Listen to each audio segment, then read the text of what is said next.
Bradley Mark was a fit and healthy marathon runner in his 20s before he became disabled after contracting meningitis. He trained his own dog to help him at home and also where he taught at Auckland University. But one day he realised that something more needed to be done for others with disabilities.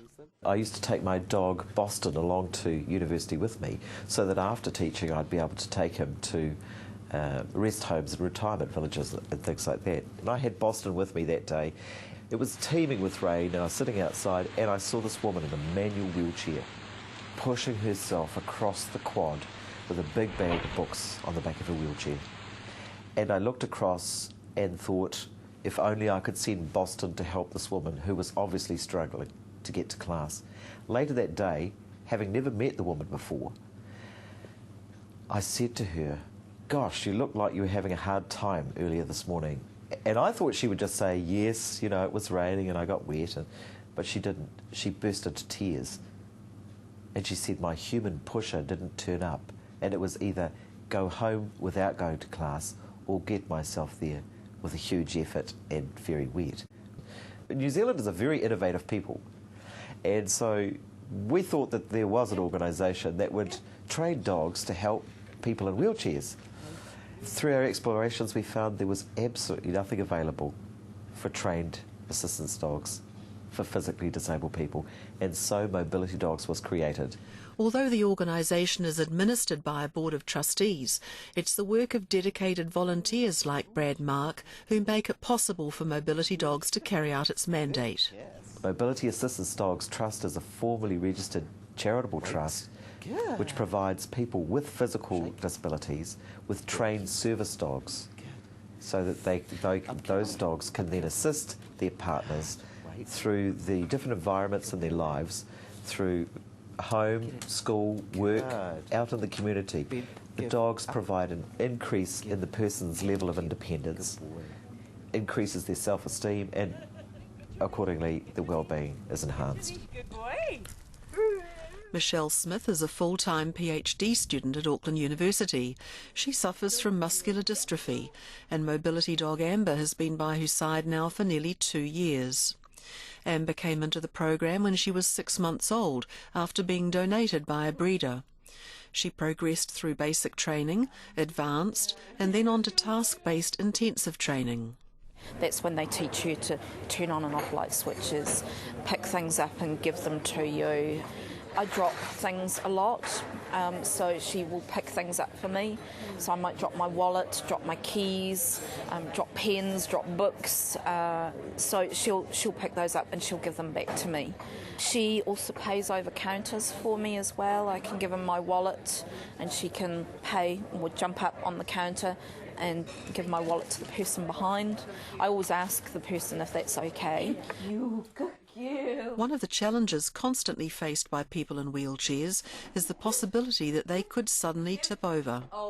Even simple tasks are enough to upset their balance, putting their life in serious danger.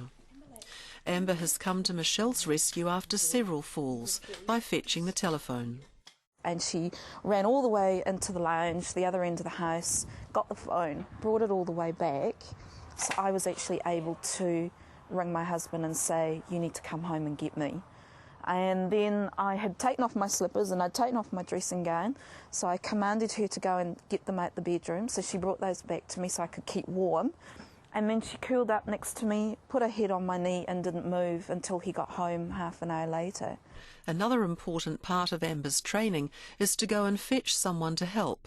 And when Michelle had a fall away from her home, she was grateful that Amber knew what to do. She'd been with me for about 3 months and then we went for a 2-week intensive training and I fell in the bathroom.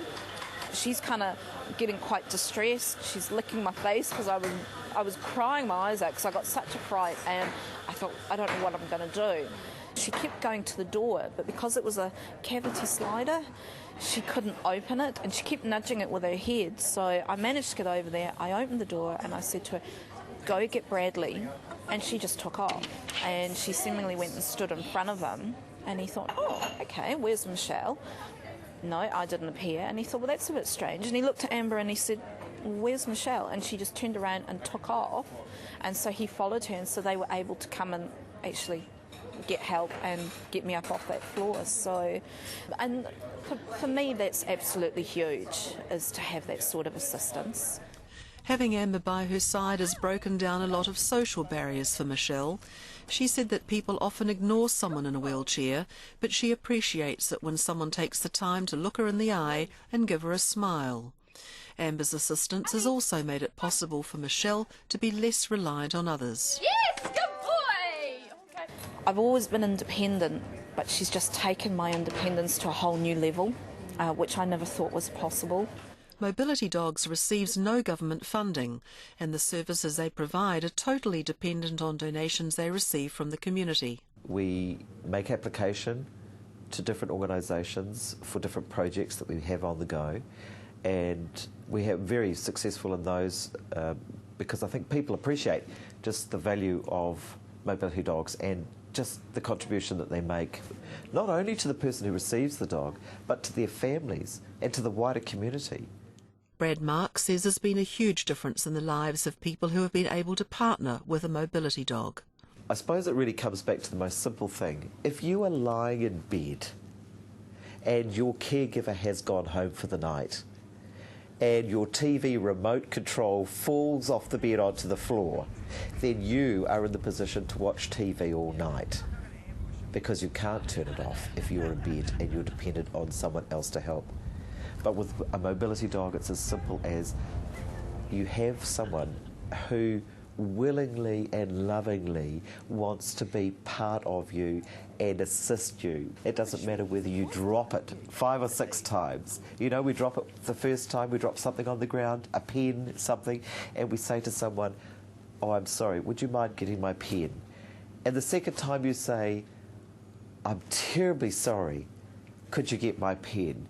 And the third time you don't ask because you don't want to apologise, you don't want to be intrusive. Well, these dogs just love to get that pen for you. And so the alternative really, it's almost unbearable to think about. Penny Ashby, End Zone Tonight. Thank you. Good girl.